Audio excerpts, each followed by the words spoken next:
I'm Hannah Rosenberger with ASI, and I'm here today with Nate Kucsma, ASI Senior Executive Director of Research, to talk about some of the key takeaways from this year's NBio Research Series. Nate, thanks for being here. Hi, Hannah. How are you? Doing great. How are you? Good. I'm looking out the window behind me. It looks like the sun is blaring through. However, fun fact, it's not because it's fall and it's never sunny. It's just an optical illusion. But we're just going to go with that for the rest of the talk. I won't use this space to debate you about the merits of fall. Please not. No, that could be a total whole-on podcast by itself. Anyways, so over the last several months, ASI has been publishing a weekly look at some of the specific NBio segments in the market, wrapping up with the 55 plus age demographic, which published last week. So now that all of that data is out there, can you remind us what the goal of this research was when you started doing this study?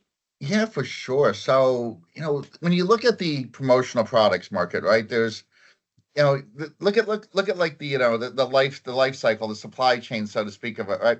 You have the distributors who purchase from the suppliers, then you have the end buyers who purchase from the distributors, then you have the end users who get the products from the end buyers, right?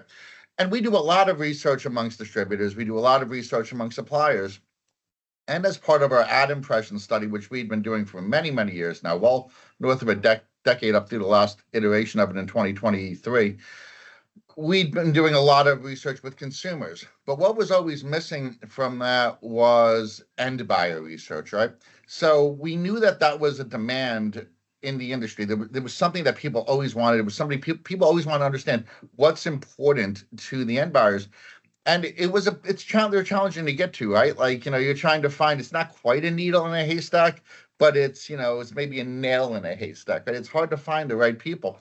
But what we were able to do is we were able to partner with a research company who had a database of end buyers of promotional products. And we were able to do surveys with those individuals. And I mean, as far as I'm concerned, with all of the different data cuts and reporting that yourself and the rest of the editorial team was able to do, it provides for the first time in quite a while a holistic view of what it's like and what end buyers are looking for.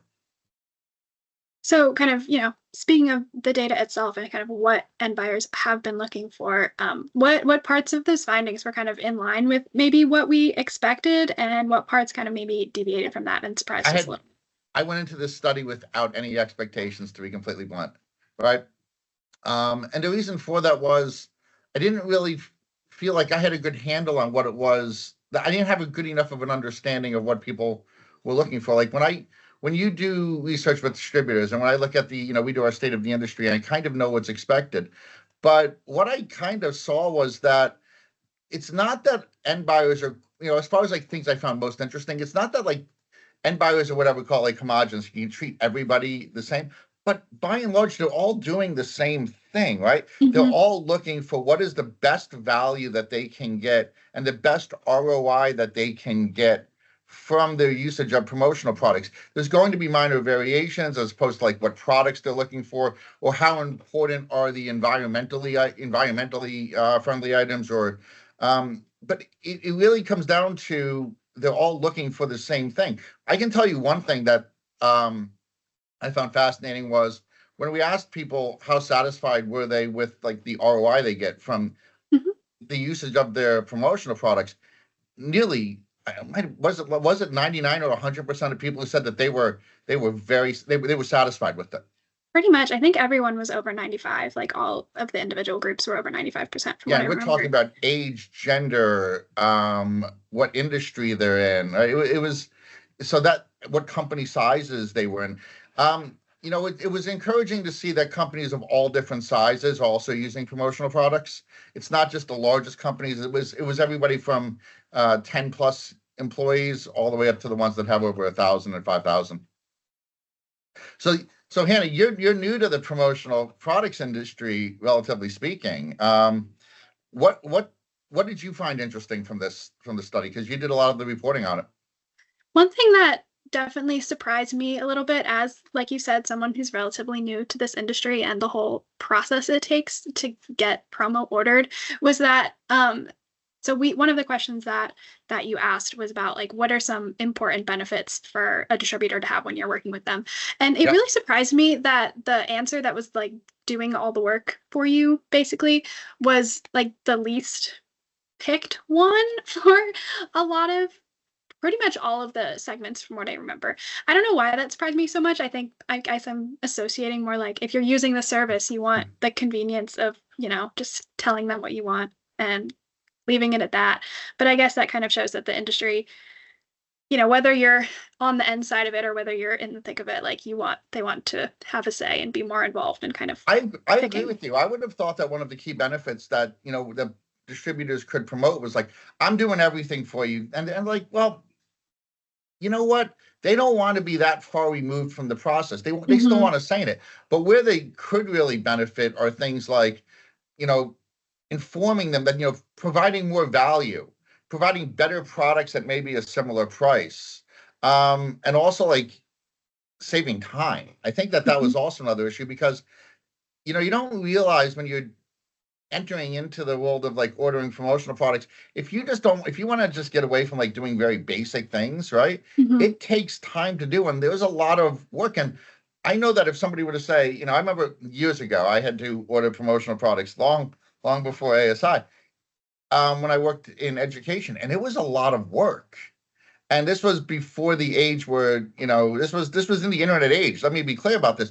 And it takes a lot of time. And honestly, God, if something went wrong, you have nobody else to blame. And I know that sounds horrible, right? But that's actually part of like corporate America is you want to have buffers and you only want to do the things that are within your core competencies. So, saving time, saving money, giving a better value, I think are all very important, especially when you get to like the bigger size companies.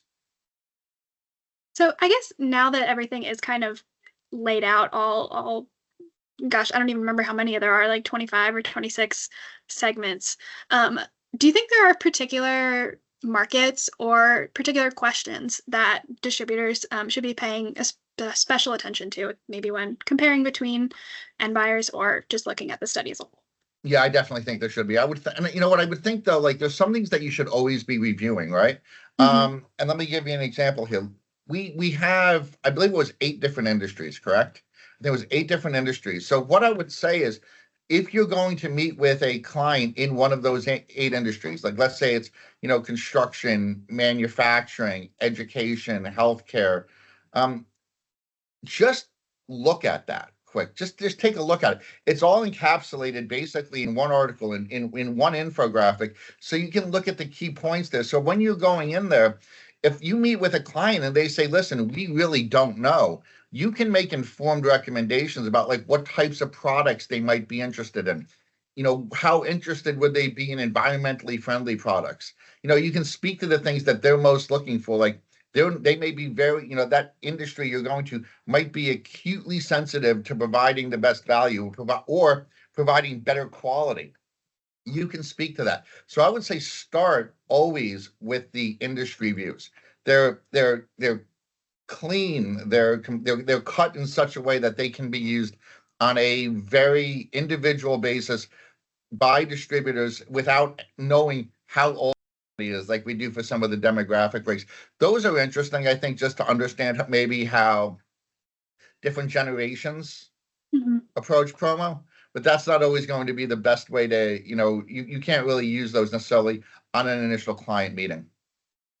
Speaking of kind of the ways that different generations use promo, one of the bigger trends that I noticed that was another thing that surprised me a little bit as I was kind of looking through this data was that in a lot of ways, the younger people are, so maybe people a little bit closer to my age, were really like seemed the most interested in promo. They said it was the most important to their marketing strategy out of the ages, or had I'm trying to remember, had like the highest percentage of their marketing budget that was like going towards it. And that surprised me a little bit. I'm not quite sure why. It might just be that young people like free stuff. That's very possible. Young people like, okay, so what do we, what do young people call promo? Is it called promo? Is it called merch? Is it called swag? What's it called, Hannah? I would say merch. Yeah, I think I I would say would, I would merch. agree. I would agree with you. Or just free No, stuff. I do think they do, but I also think that maybe, it could have something to do with the types of industries they're in, like the types of Mhm. companies. Like younger people may be working at smaller companies if they're in the decision-making process. So it could be something like that. So they're not going to be doing big ad buys, right? It's going to be part of their marketing mix, in addition to maybe social media, marketing, or, Google, search advertising. It's probably not going to be like mass media advertising. So it could be that. Or as you stated, it could also be maybe they just realize the value that merch has for younger consumers, because it definitely, I think we've shown through the ad impression study, the value of promotional products to consumers of all ages, but definitely younger consumers, especially if it's made in and this is not necessarily from this study, this is more pulling from the ad impression study, that younger consumers put a premium on things like being environmentally friendly or even being better quality. Are there any other kind of big picture takeaways that you have now that everything's kind of concluded or out there? I would say maybe when you're meeting with your clients, one of the interesting things was we asked people what was their goals of giving out promo. Hmm.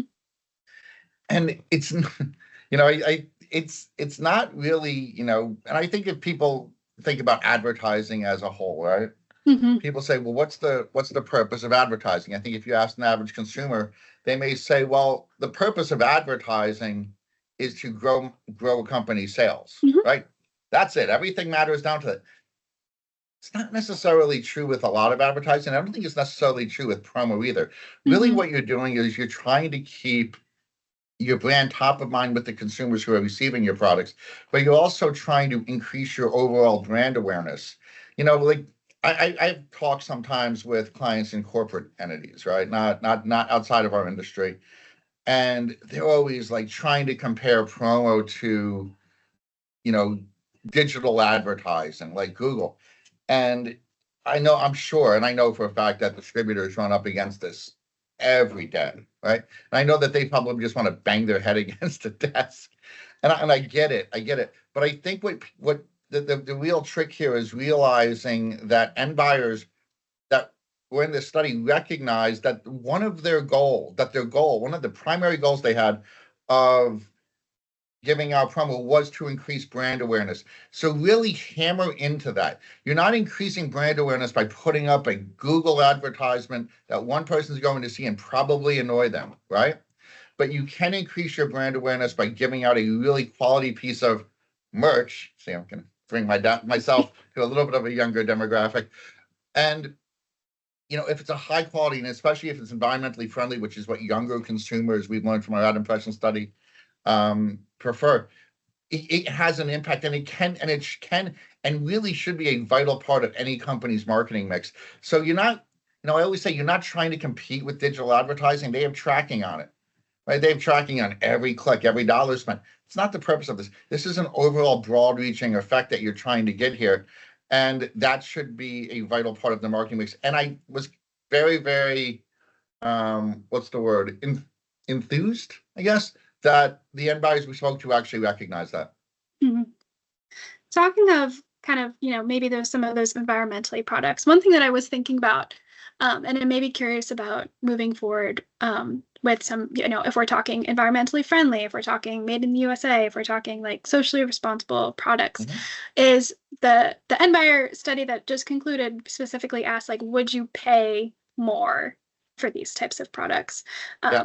And I'd be curious if that kind of, shifts the balance of, would you pay more for this versus just, is this something that's important to you versus do you consider this when you're looking at promo items? I don't know what the balance is there, but I love those questions. Like, and the question was basically, which of these types of products would you pay a premium for? It was made in the USA, if it was made in an environmentally friendly manner, and if it was made in a socially responsible manner, right? So mhm. those were the three more or less categories that we covered.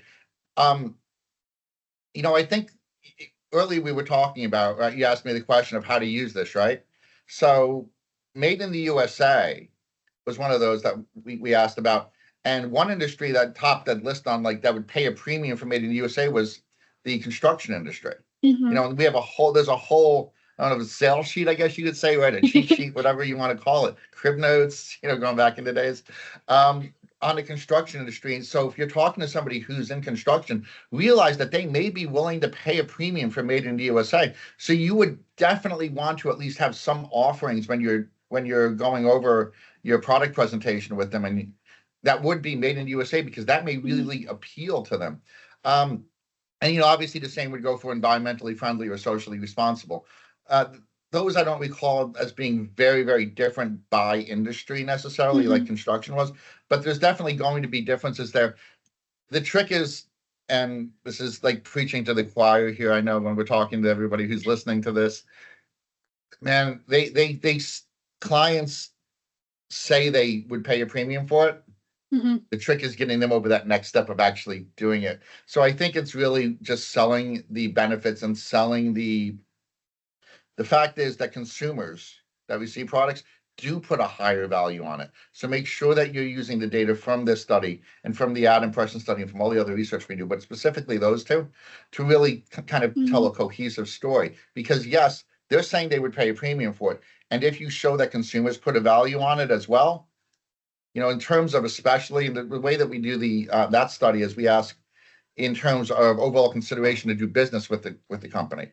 It increases, it helps them out, it moves the needle forward. So if you show those two statistics in combination with each other, you will see hopefully the clients being a little bit more amenable to putting forth the extra dollars for it.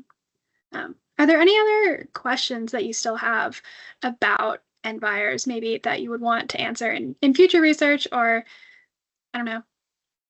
I don't know that there's ever going to be a time with any of our research where I'm going to say, what, I'm cool, I got everything I need.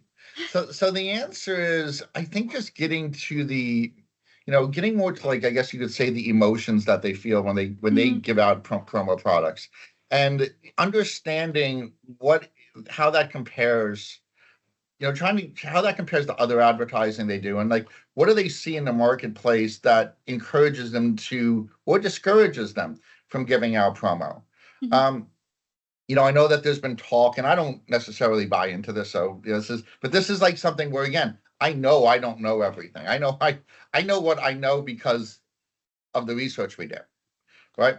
I'd be curious to look at trends in promo as far as, are people concerned about things like the environmental impact of promo vis-a-vis other types of advertising. And I think that that's something that, from a research point of view, I want to do more on, to show the impact of promo versus the impact of other advertising mediums, because there's environmental impacts for everything.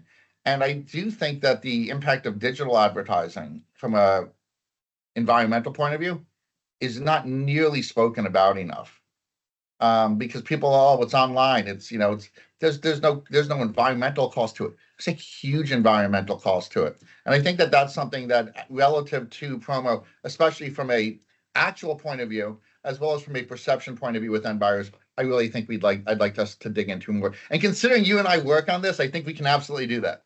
I think we can make that happen. I think that's reasonable. All right, Nate. Well, thanks so much for talking with me about this today. Yeah, thanks everyone. Thanks for listening. Thanks everybody. Thanks, Anna.